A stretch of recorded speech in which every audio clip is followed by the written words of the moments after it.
سفید بالوں کی خزاں رخ تک جا پہنچی، اور کتنی تھیں جو معاشرے کی ناقدری کے داغ کو اپنی شرافت کی چادر میں چھپائے دنیا سے رخصت ہو جاتی تھی۔ میرے چہرے پر دکھ کے آثار واضح تھے، یہ آثار صالح نے پڑھ لیے تھے۔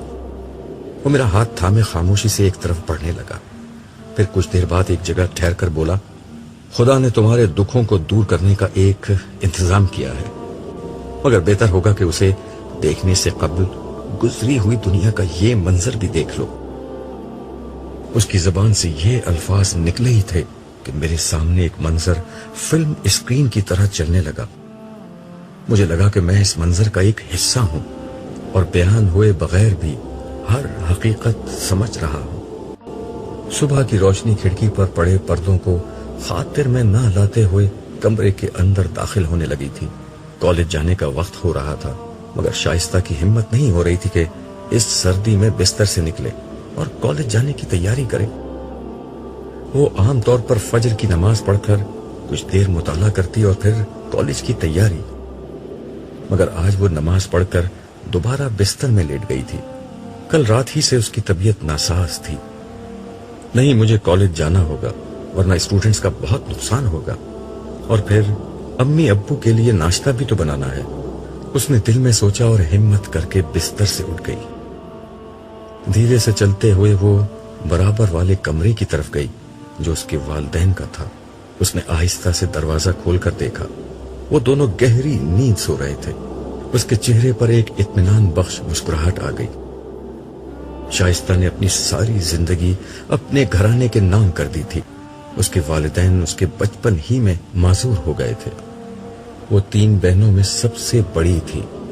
والدہ نے سلائی کر کے بمشکل تمام انہیں پڑھایا تھا۔ تعلیم مکمل کر کے اس نے پہلے اسکول اور پھر ایک پرائیویٹ کالج میں پڑھانا شروع کر دیا۔ وہ اس کے خواب دیکھنے کے دن تھے۔ وہ بہت خوبصورت تو نہیں تھی، لیکن نوجوانی خود ایک حسن ہوتی ہے۔ اس کی زندگی میں نوجوانی کا مفہوم بس ایک ذمہ داری تھا جس میں خوابوں اور خواہشوں کی کوئی گنجائش نہ تھی۔ گھر کا خرچہ، والد کا علاج، مکان کا کرایہ اور چھوٹی بہنوں کی تعلیم۔ دونوں چھوٹی بہنیں خوش شکل تھیں، بڑی ہوئیں تو آنے والے ہر رشتے کا رخ انہی کی طرف تھا۔ شائستہ راہ کی دیوار نہیں بنی اور خوشی خوشی بہنوں کو ان کے گھر آباد کر دیا۔ یہ ذمہ داریاں پوری کرتے کرتے اس کی جوانی ڈھلتی چلی گئی، اور اب وہ اپنے بوڑھے والدین کا بوجھ اٹھانے کے لیے تنہا رہ گئی تھی۔ ان حالات میں اس کا سہارا خدا کی ذات تھی۔ اسے خدا سے بہت شدید محبت تھی، اتنی محبت کہ زندگی کی کسی محرومی نے اس کے اندر تلخی نہیں آنے دی۔ وہ نماز روزی کی پابند تو بچپن سے تھی، مگر خدا کی محبت کی یہ مٹھاس اسے اس کے روحانی استاد عبداللہ صاحب کی کتابیں پڑھ کر ملی تھی، اور اب یہ اس کی زندگی کا مشن تھا کہ وہ خدا کی بندگی اور محبت کی یہ مٹھاس اپنے نوجوان طلباء تک منتقل کرے۔ وہ ایک بہترین استاد تھی اور اس کے طلباء اس کی بہت عزت کرتے تھے، اسی لیے وہ اس کی باتیں ہمیشہ توجہ سے سنتے اور شائستہ شوق سے انہیں پڑھاتی تھی۔ مگر آج نہ جانے کیوں اس کا دل بہت اداس تھا۔ شاید طبیعت کی خرابی کا اثر تھا کہ وہ ڈپریشن کی کیفیت میں تھی۔ ناشتے سے فارغ ہو کر وہ آئینے کے سامنے کھڑی کالج جانے کے لیے تیار ہو رہی تھی۔ اس نے اپنے چہرے کو غور سے دیکھا۔ ڈھلتی جوانی کے سارے اثرات اب ظاہر ہو رہے تھے۔ وہ ایک کرب کے ساتھ مسکرائی اور خود کو مخاطب کر کے دھیرے سے بڑبڑائی، شائستہ، تم ہار گئی، تمہارے حصے میں تنہائیوں کے سوا کچھ نہیں آیا۔ یہ کہتے ہوئے اس نے آنکھیں بند کر لی۔ شاید یہ اس کا اعتراف شکست تھا، مگر اسی لمحے استاد عبداللہ کی ایک بات اس کے کانوں میں گونجنے لگی، جو خدا سے سودا کرتا ہے وہ کبھی نقصان نہیں اٹھاتا۔ ایک مسکراہٹ کے ساتھ اس نے آنکھیں کھولی اور ٹھہرے ہوئے لہجے میں بولی، دیکھتے ہیں، دیکھ لیں گے، اب وقت ہی کتنا بچا ہے۔ منظر ختم ہو گیا۔ میں نے صالح کی سمت دیکھ کر کہا، میں تو اس لڑکی کو نہیں جانتا۔ اب جان لو گے۔